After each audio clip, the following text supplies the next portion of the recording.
30 अप्रैल और 29 अप्रैल को जो है आपका एसएससी जीडी का एग्जाम था, जो कि आपका यहाँ पर सेकेंड शिफ्ट का एग्जाम जो है कि समाप्त हो गया है। तो सेकेंड शिफ्ट में जो भी प्रश्न आपके एग्जाम में पूछे गए थे उनमें से अधिकतम जो रियल प्रश्न हमें प्राप्त हो गए हैं। तो आज की इस वीडियो में हम उन सभी प्रश्नों को जो है डिस्कस करेंगे, साथ में उनसे रिलेटेड हम लोग एक्स्ट्रा फैक्ट्स को भी जो है देखते हुए चलेंगे। तो चलिए वीडियो को स्टार्ट करते हैं बिना किसी तरीके से। पहले अगर आप लोग जो है चैनल पे नए हैं, चैनल को जो है सब्सक्राइब कर लेंगे, नोटिफिकेशन बेल कॉल पर क्लिक कर लेंगे और पीडीएफ के लिए जो है आप हमारे टेलीग्राम चैनल को ज्वाइन कर लेंगे, जिसका लिंक जो है डिस्क्रिप्शन में दिया गया है।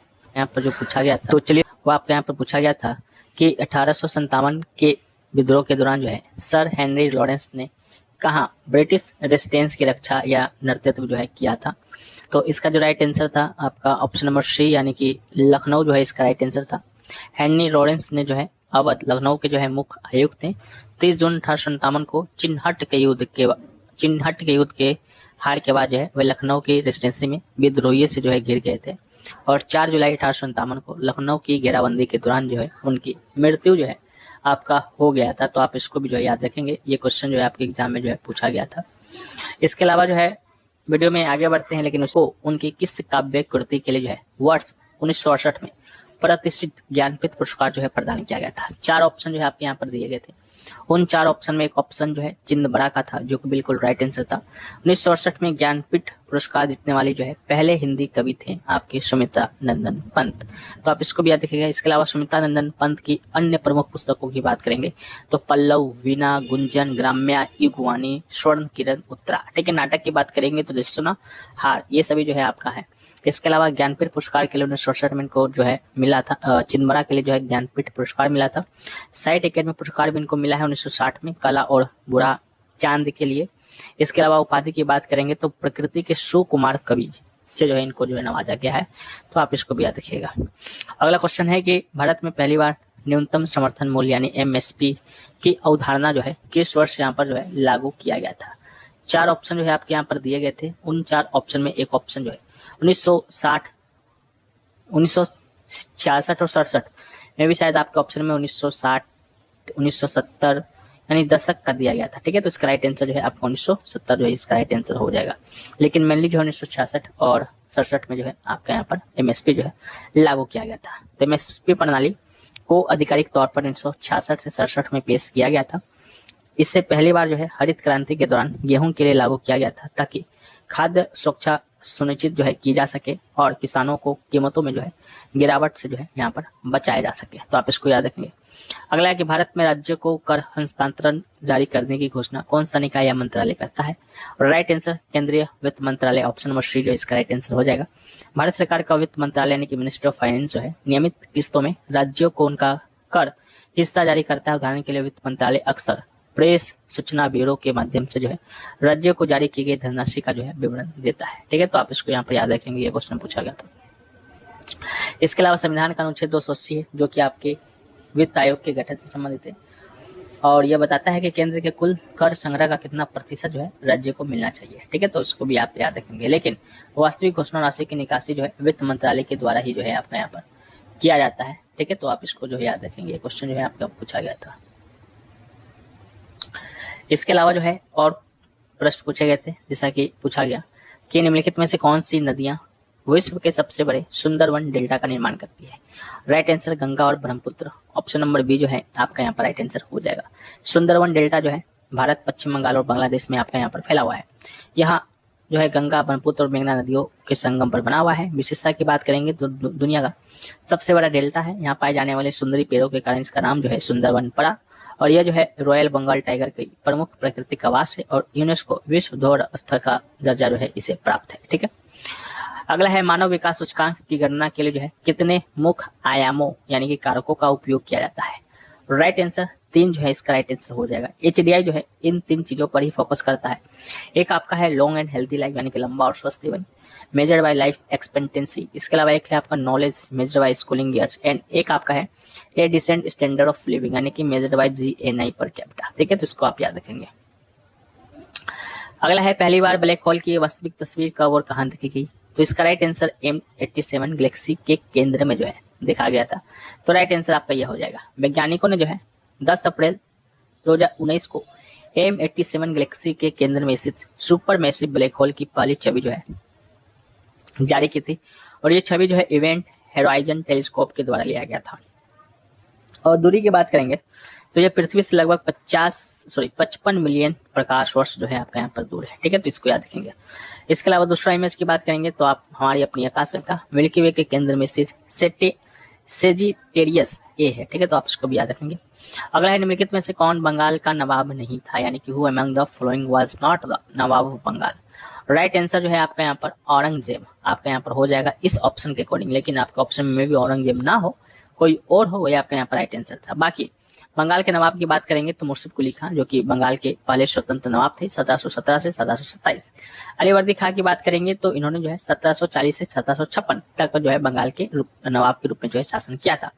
सिराजुद्दौला जो है बात करेंगे तो अलीवर्दी खां के पोते थे और बंगाल के अंतिम स्वतंत्र नवाब थे, जो 1757 में प्लासी के युद्ध में लड़े थे। ठीक है, तो आप इसको याद रखेंगे। अगला है मेक इन इंडिया कार्यक्रम की औपचारिक शुरुआत कब हुआ था। राइट आंसर जो है 25 सितंबर 2014। इसका राइट आंसर हो जाएगा प्रधानमंत्री नरेंद्र मोदी के द्वारा जो है इसका शुभारंभ किया गया था। इसका मुख्य उद्देश्य जो है भारत को वैश्विक विनिर्माण केंद्र यानी कि मैन्युफैक्चरिंग हब के रूप में बदलना और घरेलू विनिर्माण को जो है यहाँ पर बढ़ावा देना है। ठीक है, अगला है सरकारी नौकरी के संदर्भ में नॉन गेजेटेड पद का सही अर्थ क्या है। ठीक है, नॉन गेजेटेड का सही अर्थ आपसे पूछा गया था, तो वे कर्मचारी जिनका नाम सरकारी राज्यपत्र पर प्रकाशित नहीं होता है वो आपका नॉन गेजेटेड होता है। ठीक है, तो आप इसको याद रखेंगे। अगला है निम्नलिखित में से शुद्ध वर्तनी वाले शब्द कौन सा है। ईसाई का जो है शुद्ध वर्तनी आपको बताना था, तो ईसाई जो है ऑप्शन नंबर सी वाला जो है आपका यहाँ पर राइट आंसर है। इसके अलावा अन्य संबंधित शुद्ध शब्द में जो है संबंधित शुद्ध शब्द में जो है आपका ईश्वर हो को याद रखिएगा, इच्छा को याद रखिएगा, उत्साह को याद रखिएगा, पूछा जा सकता है, याद रख लेंगे। अगला है निम्नलिखित में से शुद्ध वर्तनी वाले शब्द का चयन करना है। कर्मनाशा का पूछा गया था, तो ऑप्शन नंबर सी वाला जो कर्मनाशा है वो आपका यहाँ पर बिल्कुल राइट आंसर हो जाएगा। अगला हिमालय भारत के किस भौगोलिक क्षेत्र में स्थित है। राइट आंसर उत्तरी सीमा। ठीक है, उत्तरी सीमा ऑप्शन नंबर सी जो है इसका राइट आंसर हो जाएगा। मैं भी क्वेश्चन ये पूछा गया था कि हिमालय पर्वत श्रृंखला की चौड़ाई जो है किस क्षेत्र में सबसे अधिक है। अगर ये क्वेश्चन पूछा गया होगा तो इसका राइट आंसर पश्चिमी हिमालय में भी यही क्वेश्चन पूछा गया था, ऑप्शन नंबर बी पश्चिमी हिमालय जो है इसका राइट आंसर हो जाएगा। पश्चिमी हिमालय जो है 400 किलोमीटर पूरब 150 किलोमीटर की तुलना में बहुत अधिक चौड़ा है। यह चौड़ाई मुख्य रूप से जो है कश्मीर और हिमाचल प्रदेश के क्षेत्र में है। पूर्वी हिमालय में संपीड़न बल यानी कि कंप्रेसिव फोर्स अधिक था, इसलिए वहाँ की चौड़ाई कम है, जबकि पश्चिमी भाग जो है कम संपीड़ित होने के कारण अधिक चौड़ा है। अगला है कि भारत की पहली स्वदेशी माइक्रो मिसाइल प्रणाली कौन सी है जिसे ड्रोन हमलों का मुकाबला करने के लिए जो है विकसित किया गया है। राइट आंसर भार्गवास्त्र जो है इसका राइट आंसर हो जाएगा। ठीक है, यह जो है सोलर डिफेंस और एरोस्पेस एलटीडी के द्वारा लिमिटेड के द्वारा जो है विकसित भारत की पहली स्वदेशी माइक्रो मिसाइल प्रणाली है, जो कि 6 किलोमीटर से अधिक दूरी से ड्रोन का पता लगाकर उन्हें नष्ट कर देती है। एक साथ जो है 64 प्लस मिसाइलें दाग सकती है। प्रलय की बात करते हैं तो यह एक सतह से सतह को मार करने वाली कम दूरी वाली बैलिस्टिक मिसाइल है, ना कि माइक्रो मिसाइल। आपसे माइक्रो पूछा गया था, तो इसका राइट आंसर भार्गवास्त्र जो है आपका हो जाएगा। अगला है भारतीय संविधान के किस अनुच्छेद के तहत राष्ट्रपति वित्तीय आपातकाल घोषित कर सकता है यदि वह संतुष्ट है कि भारत की वित्तीय स्थिरता या साख को खतरा है। राइट आंसर अनुच्छेद 360 हो जाएगा। एग्जैक्ट क्वेश्चन जो पूछा गया था कि अनुच्छेद 360 के अंतर्गत राष्ट्रपति इनमें से क्या कर सकता है, तो सरकारी कर्मचारियों का जो है आपका वेतन रोक सकता है, यह आपका यहाँ पर राइट आंसर हो जाएगा। इस तरह का कोई आपके ऑप्शन था। ठीक है, बाकी 360 जो है वित्तीय आपातकाल के प्रावधानों से संबंधित है। यदि राष्ट्रपति को विश्वास हो कि भारत की वित्तीय स्थिरता खतरे में है तो उसकी घोषणा कर सकता है। और आपको बता दें कि भारत में अभी तक एक बार भी जो है अनुच्छेद 360 का उपयोग नहीं हुआ है, यानी कि वित्तीय आपातकाल अब तक एक बार भी नहीं लगा है। ठीक है, तो आप इसको याद रख लेंगे। अगला है आईसीसी पुरुष वनडे विश्व कप 2023 में किसे प्लेयर ऑफ द टूर्नामेंट चुना गया था। 4 ऑप्शन जो है इसी प्रकार से दिए गए थे, उनमें से एक ऑप्शन विराट कोहली का था, बिल्कुल राइट आंसर हो जाएगा। विराट कोहली ने जो है वर्ष 2023 विश्व कप की 11 पारियों में जो है 95.96 के औसत से जो है रिकॉर्ड 765 रन बनाए, जिसमें 3 शतक था, 6 जो है अर्धशतक भी शामिल था। यह किसी भी एक विश्व कप संस्करण में किसी बल्लेबाज के द्वारा बनाया गया सर्वाधिक रन है। ठीक है, तो आप इसको याद रख लेंगे। अगला है वर्दी पहनकर ड्यूटी करने वाले सरकारी अधिकारियों को जो है किस श्रेणी में जो है रखा जाता है। 4 ऑप्शन आपके यहाँ पर दिए गए थे, उन 4 ऑप्शन में एक ऑप्शन वर्दीधारी कर्मचारी जो है इसका राइट आंसर था। ठीक है, तो इसको आप लोग याद कर लेंगे। ठीक है, तो इसको भी जो है नेक्स्ट क्वेश्चन है कि भारत में थोक मूल्य सूचकांक WPI जो है कौन जारी करता है?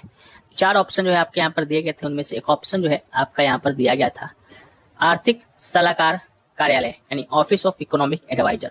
ठीक है, तो थोक मूल्य सूचकांक जो है वाणिज्य और उद्योग मंत्रालय के आर्थिक सलाहकार कार्यालय के द्वारा हर महीने यहाँ पर जारी किया जाता है। यह सूचकांक जो है केवल वस्तुओं के थोक स्तर पर होने वाले मूल्य परिवर्तन को जो है नापता है। आधार वर्ष की बात करेंगे तो वर्तमान में WPI के लिए आधार वर्ष जो है 2011-12 है। इसमें कुल जो है 697 वस्तुएं शामिल है। इसे जो है 3 मुख्य समूह में बांटा गया है। विनिर्माण उत्पाद, सर्वाधिक जो भार है, इसके अलावा प्राथमिक वस्तुएं और ईंधन एवं शक्ति। ठीक है, तो याद रखिएगा।